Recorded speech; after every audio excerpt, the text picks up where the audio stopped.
So I've had these TT Pod T2s for about a month now, and I can tell you there is a lot of potential in these earphones. So let's find out. Hi, my name is Tom and welcome to On a Student Budget. Today we are going to be reviewing the TT Pod T2 earphones, which I got off of pennantaudio.com for about $84 to $89 approximately. And I'll put the links in the description below on where I purchased this earphone, as well as my full written review over on HeadFi. So I hope you guys check those links out. In terms of design, these TT Pod T2 here is just a flat out gorgeous looking pair of earphones. They have this kind of gem or jewel-like design, which is very reminiscent of the VSonic VSD3Ss, which I have on my left here.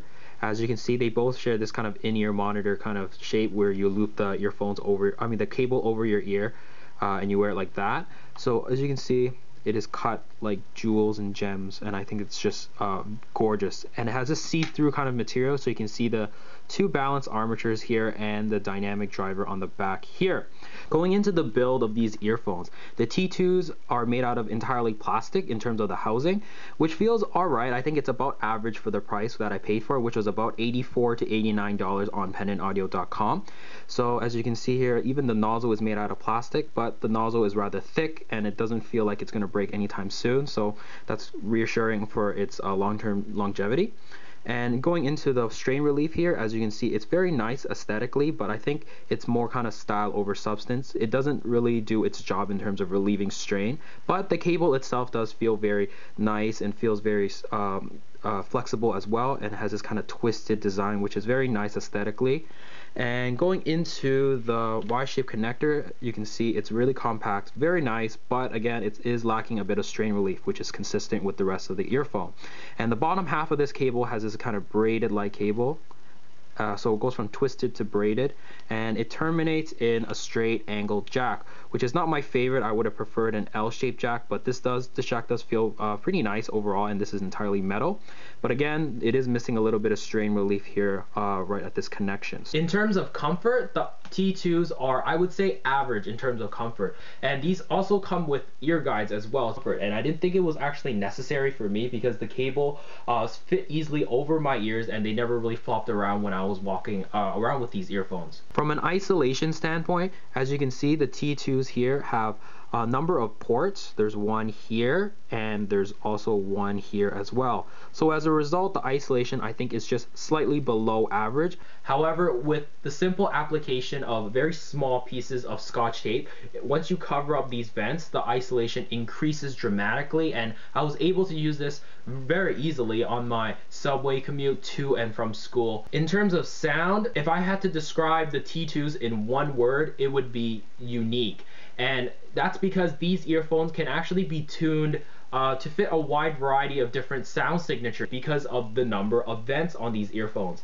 And as a result, you can listen to these earphones in their stock form just right out of the box, or you can cover these vents with the application of very small pieces of Scotch tape. For a hybrid earphone, these T2s really caught me by surprise in terms of how they sound, because there is one dynamic driver and two balance armatures here. And I thought that I was expecting a lot more bass in terms of its forwardness. It's going to be really big and kind of in your face kind of thing, but that's not really the case here. So in terms of its stock sound, it's more of a balanced kind of sound signature that's more mid-forward, in the sense that the vocals are more prominent. So starting from the bass is fairly linear down low, and it has good extension. The bass is tight and it's fast. However, in terms of quantity, I do think it is a little bit lacking. So for you bass heads out there, the T2s are definitely not the earphone for you. But going into the mid-range is definitely the highlight of this earphone. And a lot of headfires describe this earphone as a mid-head earphone.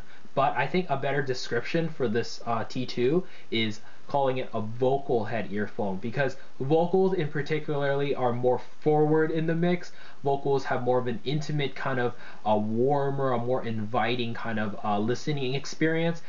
However, some might say that because of the intimate nature, it can get a little claustrophobic for some people. So it's just really up to personal preference in this regard. Going into the treble now, the treble here on the T2s have good extension. There's not in particularly a lot of sparkle on the treble, but the treble here avoids sibilance and any kind of harshness. And going into the soundstage I think is one of the best aspects of this earphone because it images very well in the sense that it has phenomenal separation and it places things very well, and there is never any sense of congestion with this earphone. Everything is so well separated. The bass will stay away from the mid-range, the mid-range will stay away from the treble. Everything is just very clean. Now I'm going to talk about the modifications I was talking about earlier. If you tape out all the vents, so the back here and the rear one as well, you increase the isolation tremendously. The sound becomes a lot bassier. It's a more of a darker kind of sound signature, and I think this sound signature works very well in noisy areas because the bass has a lot more heft, the bass is more forward, it's punchier as a result.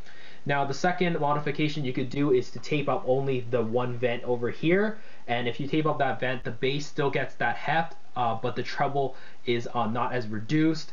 Now my favorite combination or modification is taping up the rear vent and poking a hole through it with a really small pin sewing needle. The bass stays true to its stock sound, but there is a little bit more punchiness to the bass, and I think this is kind of like the best compromise between going very dark and bassy and being more neutral. Comparing the $84 to $89 T2s with their little brothers, the T1Es, which are about $33 to $50 approximately.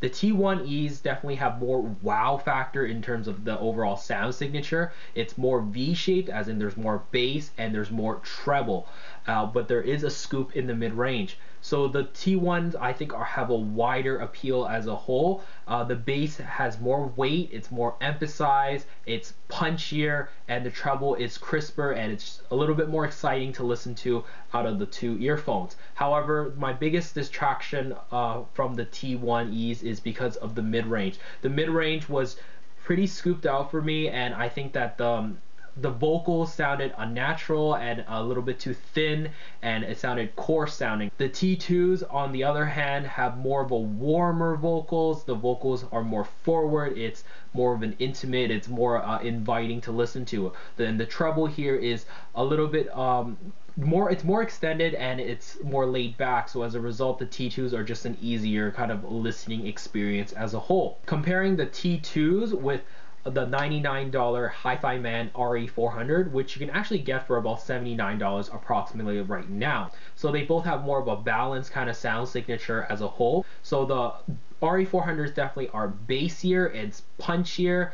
The RE400s also have a drier kind of mid-range compared to the T2s, which have more of a forward vocal section. It's warmer, it's a little bit more lush sounding. However, the vocals here have a little bit of a nasal tone to it, whereas the RE400s are a little bit more transparent and a little cleaner in terms of the mid-range. Now going into the treble on the RE400s are more rolled off. However, the treble here is still articulate and still fairly detailed overall, whereas the T2s have more of a crisper, a little bit more of an engaging kind of treble. So I think it's really up to personal preference here, but I personally do prefer the RE400s in terms of overall, because I think it's cleaner sounding, it's a little bit more detailed as a whole. So in the end, do these TT Pod T2 earphones get the Honest Student Budget seal of approval? Well, I think that they're a fair value at about $84 to about $90 approximately. They have a gorgeous design, they have a good build quality, and I think the sound is more catered towards someone that really likes their vocals and they just want to be immersed in their vocals. Alternatives to this earphone would be the Hi-Fi Man RE400 and the VSonic GR07. So I hope you enjoyed this review of these T2 earphones. If it helped you guys out, definitely hit the like and subscribe button. It would help me out. If you have any questions on these T2 earphones, hit me up in the comments below and I'll do my best to answer it. But until then, I'll see you guys in the next video.